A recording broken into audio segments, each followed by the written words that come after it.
My name is Sarah. I'm 16 years old. The night my life burned down started with one sentence.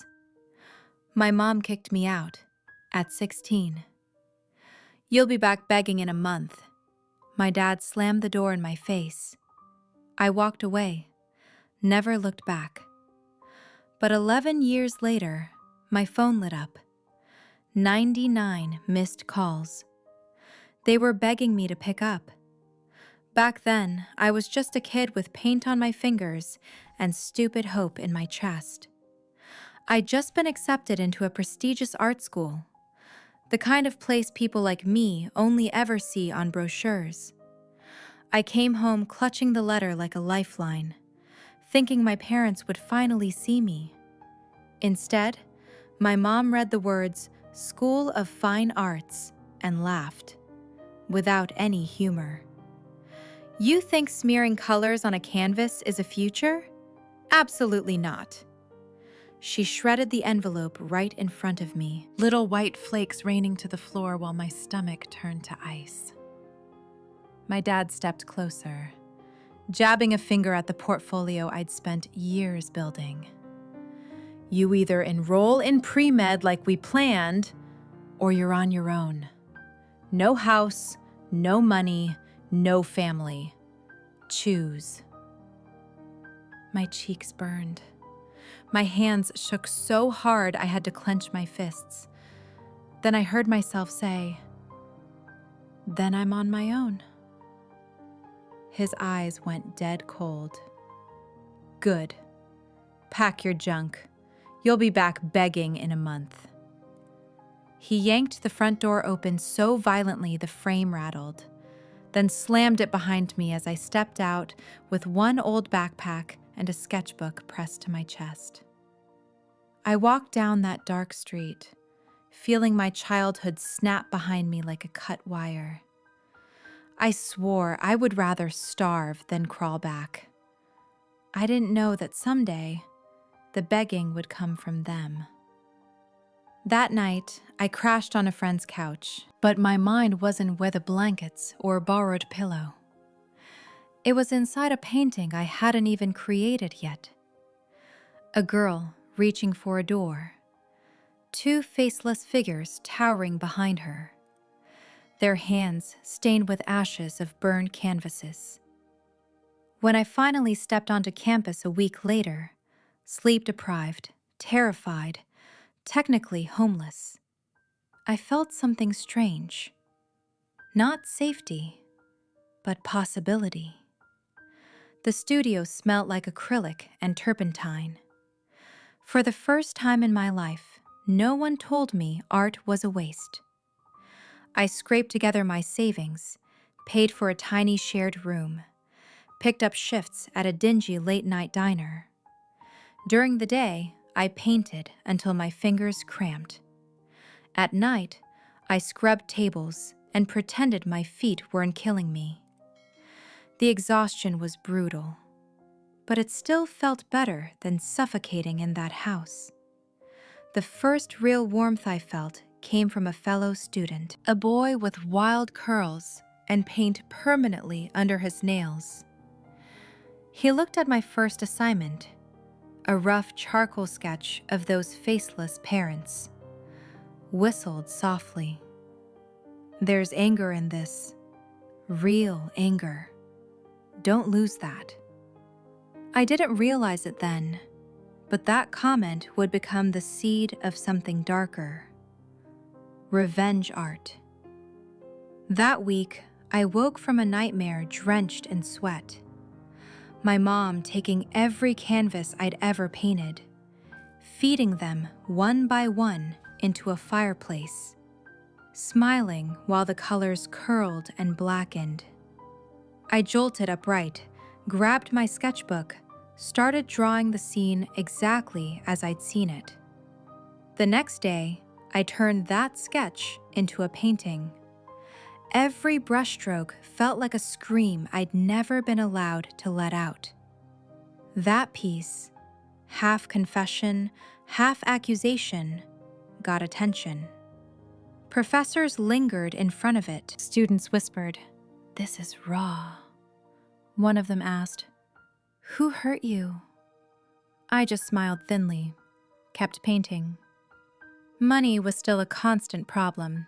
My parents had cut me off completely. No calls, no messages. Nothing but silent block. When tuition came due for the next term, I stood in the financial aid office shaking. My scholarship application had been mysteriously withdrawn from the online portal. I hadn't withdrawn anything. Later, a sympathetic clerk told me someone had called pretending to be me, saying I'd decided not to pursue art after all. There were only 2 people who would benefit from that. My jaw tightened so hard it hurt. If they thought sabotaging my future from a distance would send me crawling home, they didn't know me at all. I picked up more shifts, sold sketches on the street, painted until my eyes blurred. At 3 a.m., when the loneliness crept in, one question kept circling. Would you dare walk away from everything you've ever known, even if you knew the loneliness would chew on you every night? By the time the mid-year student exhibition rolled around, I turned my anger into a series. 3 large canvases. A child offering a glowing painting to 2 shadowy adults. The adults tearing it in half. The child walking away, clutching the torn pieces like armor. My mentor pushed me to submit them as a set. People need to see this story. It's ugly and honest. That's what good art is. The night of the showcase, the gallery buzzed. I stood by my series, palms damp, pretending I wasn't watching every reaction like my life depended on it. Some people stared in silence. Others leaned in, reading the small title card, Inheritance. A boy pointed at the shadow figures. "Who are they?" "My parents," I said simply. He laughed awkwardly, thinking I was joking. I didn't correct him. As the room filled, my phone vibrated. Unknown number. I ignored it. Then again. And again. That's when I felt it. The shift in the air. The kind of quiet that isn't silence, but tension pulling tight like a wire. I looked toward the entrance and almost stopped breathing. My mother was standing in the doorway, dressed like she was attending a corporate gala, eyes sweeping the room with that familiar mix of judgment and calculation. For a second, I thought I was hallucinating, but then her gaze locked onto my series. Her face hardened. She walked straight toward me. My dad appeared behind her. When they reached the paintings, my mom's voice came out sharp, controlled. "Take these down. Now." I crossed my arms. "No. This is slander. We could sue. It's art, and it's the truth. If you want to sue me for telling the truth, go ahead." My dad's jaw clenched. "You're embarrassing this family." "I am this family. You just don't want to admit what you did to it." The tension crackled between us. A few people nearby turned to watch. My mom lowered her voice. "We'll pay you. Whatever you need. Just take them down." For a split second, I almost considered it.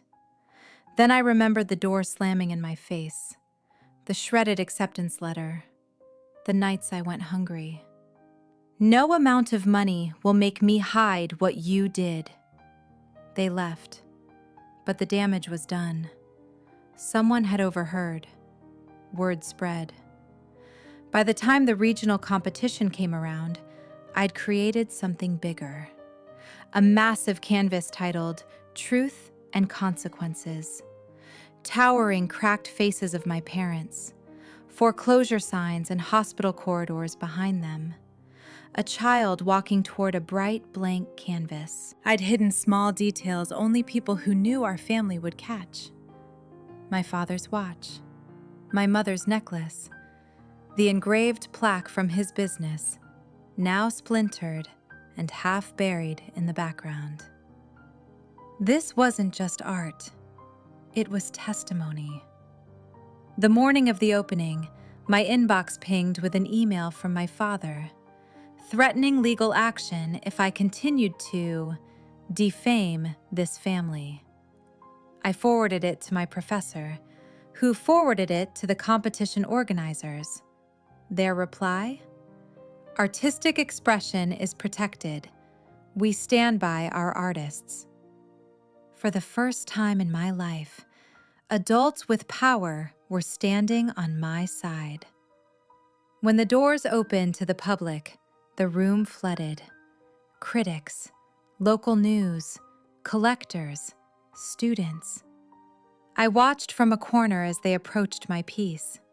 Faces shifted. Curiosity, discomfort, fascination. Someone murmured, "That's brutal." Then I saw them. My parents entered together, dressed like they were going to a gala instead of a trial they didn't know they were on. My father's jaw was already set. My mother's eyes darted nervously until they landed on the painting. I watched the exact moment recognition hit. Their steps faltered.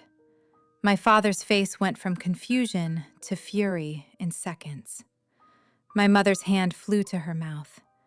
They stood frozen, in front of a larger-than-life reflection of their worst selves.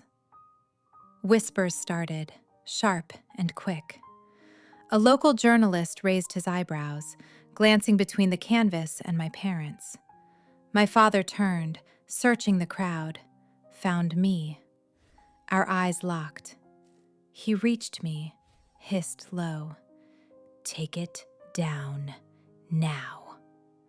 I met his glare evenly. "No, this is slander. It's a painting. But if you want to talk about the real events behind it, I have a journal full of dates, details, and witnesses. We can take that to court if you'd like." His mouth opened, then closed. For once, he had no immediate comeback. My mother hovered behind him, eyes glazed with panic. "Sarah, please. Things are bad. The business is struggling. People stopped trusting your father. This will ruin us." The words hit me. All those years they told me I'd fail without them, that I was nothing on my own. And now my art had the power to ruin them. I felt both powerful and strangely sad. You did that to yourselves. I just painted what happened. The judges called everyone to attention for the awards. My heart hammered as they listed honorable mentions. 3rd place, 2nd. When they announced the grand prize winner, I heard my name. For a second, I thought I'd misheard. Then the applause crashed over me. I walked to the front, legs unsteady, accepted the certificate and the grant check. Flashbulbs popped. Someone asked me to say a few words. I stepped up to the mic, fingers gripping the edge. My parents stood at the back of the room, small and tense beneath their own cracked faces. This piece is about what happens when the people who are supposed to protect you become the ones who break you instead. Pause. When they care more about their image than your happiness. Sometimes the only way to survive is to tell the truth so loudly it drowns out their lies. A hush fell. To everyone who was told their dreams were a phase, or a disappointment, or a waste of potential, this is for you. The applause this time felt different, not just polite, thunderous, like something inside the room had shifted. That day, a local news segment ran a story about the teenage artist whose parents tried to silence her truth. Clients quietly stopped calling my father. My mother withdrew at work. Their world began to crumble, bit by bit, under the weight of consequences they'd tried so hard to avoid. 11 years later, I was 27. My phone lit up on my studio table. 99 missed calls from the same number. The number I'd muted, then blocked, then unblocked, so I could see it and choose not to answer. My parents' house line. The words from that night when I was 16 echoed in my head. "You'll be back begging in a month." I glanced up at the wall, where a much newer painting hung, part of a series that had toured 3 countries, written about in magazines, studied in art classes. This one showed a phone exploding with light, 99 missed calls glowing across the screen. In the reflection on the glass surface, you could just make out a pair of older, desperate faces. Behind the phone, the silhouette of a woman stood at an open window, looking out at a city instead of back at the ringing device. That woman was me. My career had taken off after the competition. The grant paid for the rest of art school. Commissions followed. I taught workshops, sold prints, signed with a gallery. I wasn't just painting pretty pictures. I was painting survival. People who grew up like I did saw themselves in my work, wrote to me from all over the world. Meanwhile, my parents' life followed the path I'd imagined in that brutal portrait. The whispers became public. Clients abandoned my father's business after the article about the missing daughter went viral. A bad investment tipped them over the edge. The house I'd grown up in was sold to cover debts.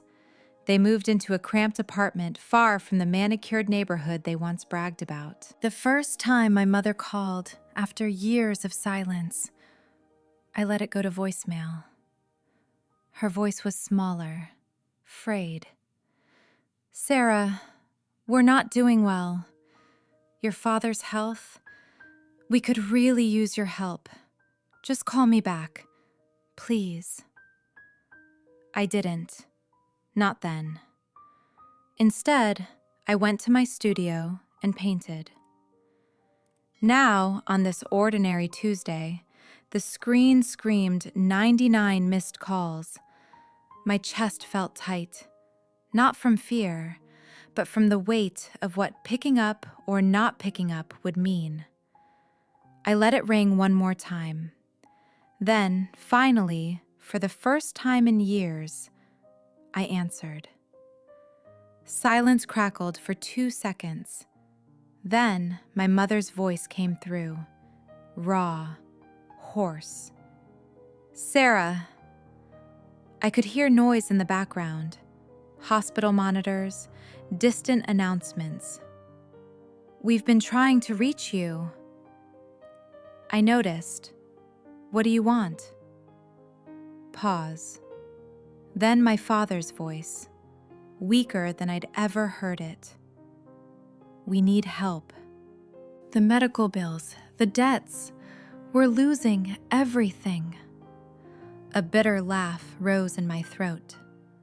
I lost everything at 16. "We were wrong.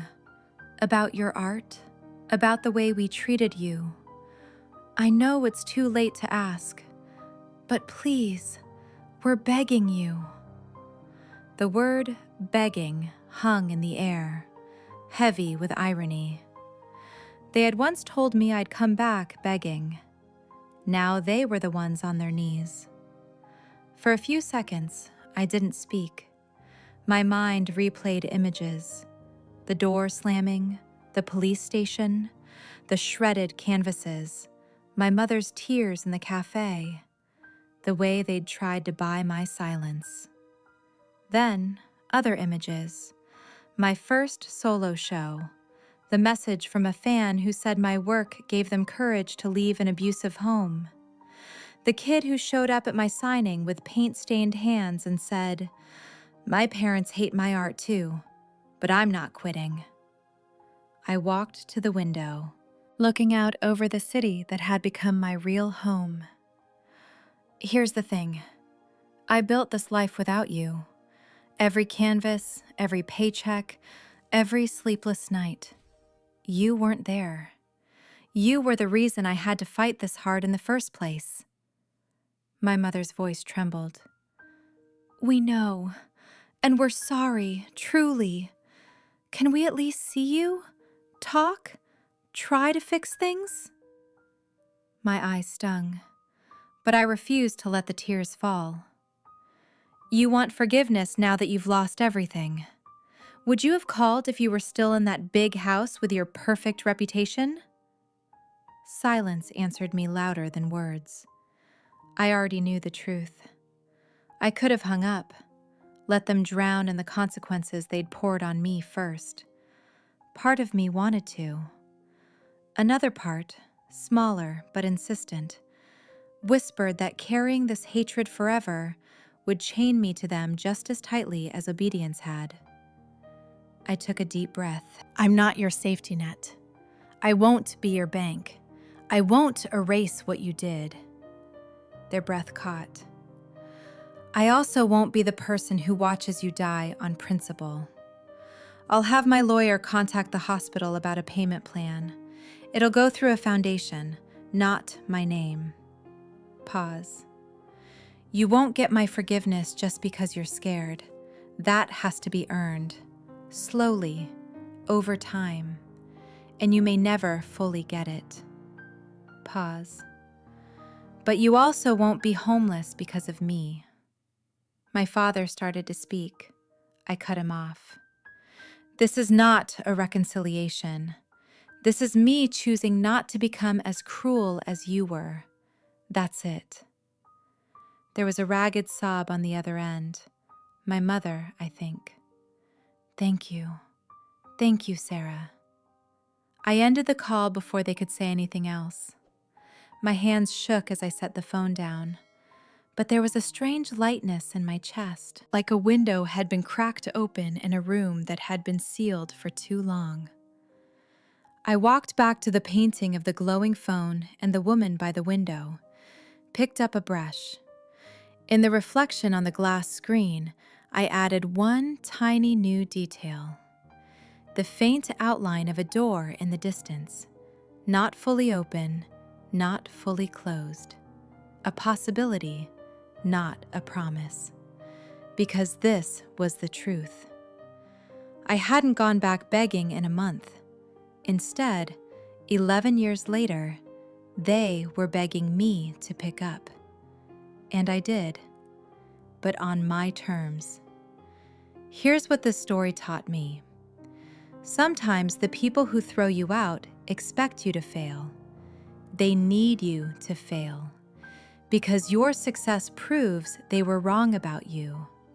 And being wrong about you means they have to face what they did. This story taught me that revenge doesn't always look like destruction.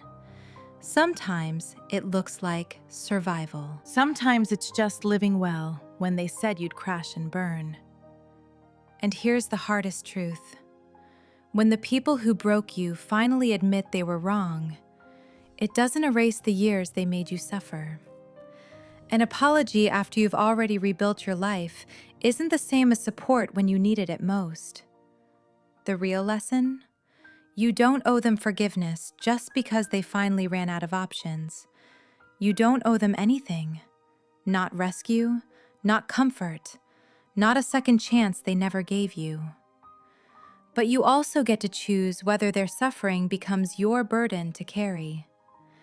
So now I want to ask you, if the people who kicked you out at your lowest, who slammed the door in your face and said you'd come crawling back, showed up years later broke and desperate, what would you do?